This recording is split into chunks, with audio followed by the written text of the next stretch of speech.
আজকের আমি একটা মজার রেসিপি বা ব্রেকফাস্ট বানাতে চলেছি। আজকের এই ব্রেকফাস্টটা বানাবো বিকেলের জলখাবার বা চায়ের সঙ্গে। এটা খেতেও দুর্দান্ত হয়, আর একটাই যদি খাওয়া যায় তাহলে পেটটা ভরে যায়। সবাই মিলে চায়ের সঙ্গে এটা আনন্দ করে খাওয়ার মজাটাই আলাদা। আর কিভাবে এই রেসিপিটা বানাতে হয় সেটা আপনারা যদি না বানিয়ে থাকেন এই রকম রেসিপি, তাহলে প্লিজ এই রেসিপিটা শুরু থেকে শেষ পর্যন্ত দেখতে অনুরোধ রইল। তো প্রথমে আমি কি করছি, একটা বোল নিয়েছি আর ওর মধ্যে আমি পরিমাণ মতো ময়দা নিয়ে নেব। আপনারা যে যতটা করবেন সেরকম বুঝে নিয়ে নেবেন। আমি অল্প নিলাম, এরপরে লবণ দিয়ে দিলাম স্বাদ মতো, আর চিনি দিয়ে দিলাম 1 চামচ মতো। আর এরপরে একটু হাত দিয়ে মিশিয়ে নেব। হাত দিয়ে মিশিয়ে নেওয়া হয়ে গেলে উষ্ণ গরম দুধ আমি সেটা দিয়ে মেখে নেব। আর এই দুধটা আমি অল্প অল্প করে দেব, দিয়ে একটা সুন্দর ডো তৈরি করে নেব, নরম সফট ডো। তো আমার দেখেই বুঝতেই পারছেন আমার খুব সুন্দর করে মোটামুটি মাখা হয়ে গেছে। এবার হাতে একটু সাদা তেল নিলাম, তারপরে আবারও একটুখানি ডো মেখে নেব। তারপরে এটা ঢাকা বন্ধ করে 15 থেকে 20 মিনিট রেস্টে রেখে দেব। 15-20 মিনিট হয়ে গেছে। এবার আমি এটা ঢাকাটা খুলে আবারও একটুখানি মিনিটখানেক মতো মেখে নেব। তারপর থেকে লেচি কেটে নেব। আমি এখানে 3টে লেচি বানিয়েছি। এরপর এগুলো আমি এইভাবে গোল করে একটু চ্যাপটা করে নেব। এইভাবে সবগুলো আমি গোল করে চ্যাপটা করে নিয়েছি। এবার আমি সবজি নেব কিছু। এখানে আমি টমেটো কুচি করে নিয়েছি, পেঁয়াজ কুচি, আদা কুচি, রসুন কুচি, কাঁচা লঙ্কা কুচি আর গ্রেট করা গাজর। এরপরে আমি একটা বেলুন চাকি নিয়েছি, ওর মধ্যে তেল মাখিয়ে নিয়েছি। তারপরে একটা আমি ডো নিয়ে নিলাম, তারপরে বেলে নেব।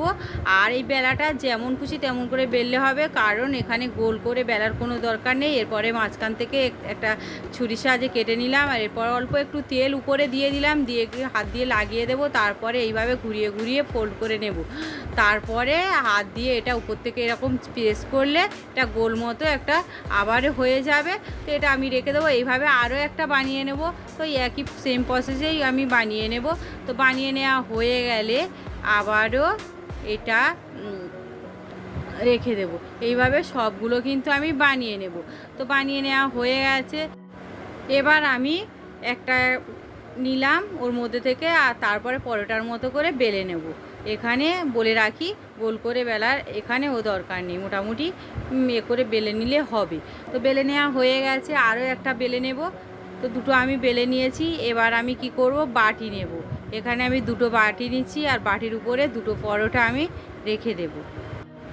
তারপরে ওর মধ্যে আমি ডিম ফাটিয়ে দিয়ে দেব। এখানে একটা পরোটার উপরে একটা করে ডিম দেব। দুটো পরোটায় আমি দুটো ডিম ফাটিয়ে দিয়ে দিলাম।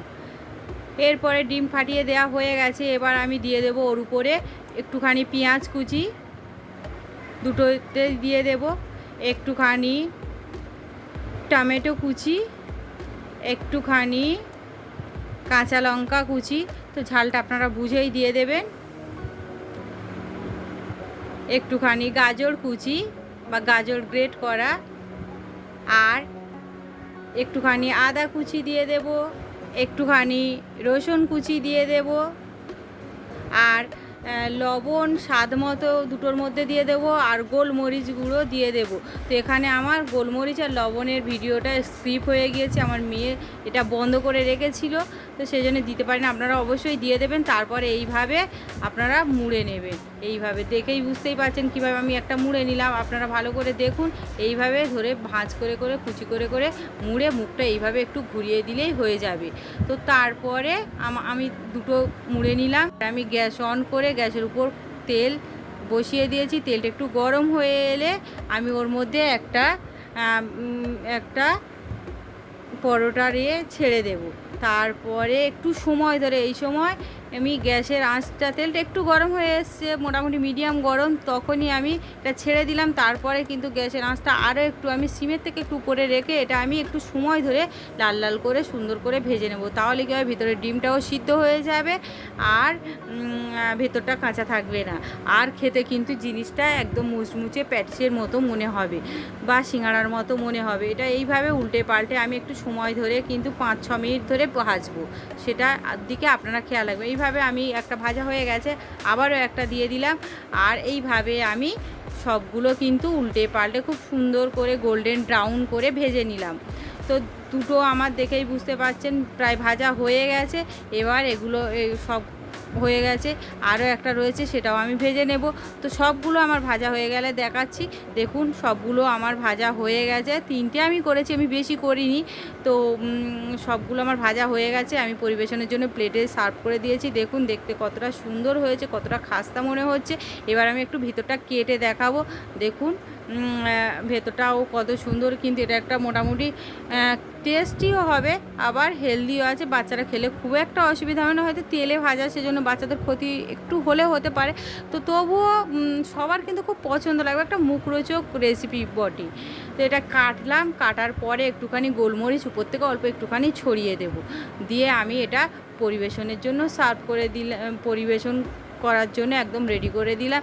দেখুন এইভাবে আপনারা একবার বানিয়ে খেয়ে দেখবেন, আর কেমন হয়েছে সেটাও কিন্তু আমাকে কমেন্ট করে জানাবেন। আমার এই রেসিপিটা যদি ভালো লাগে তাহলে আমার চ্যানেলকে লাইক, কমেন্ট, শেয়ার ও সাবস্ক্রাইব করে পাশে থাকা বেল আইকন প্রেস করে দেবেন, যাতে পরবর্তী ভিডিও দেওয়ার সঙ্গে সঙ্গে আপনারা দেখতে পান। ধন্যবাদ সবাইকে।